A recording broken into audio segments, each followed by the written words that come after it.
அடுத்தப்புல அந்த ஆயா துணியா அதுப்புல ஆயா எண்ணெடுத்து போயிட்டா அடுத்தப்புல அடுத்த வண்டிட்டா எடுத்து போயிட்டா அடுத்தப்புல ஒரு துள்ளுநடை வண்டி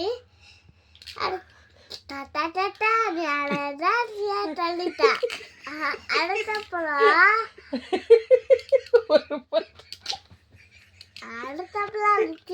தண்ணி சிந்தா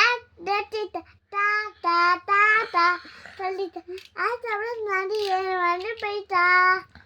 Thank you. காக்கா தாத்தா அம்மாண்டு போய் ஆமா காக்கா அம்மா சாப்பிட்டு தூண்டிட்டா.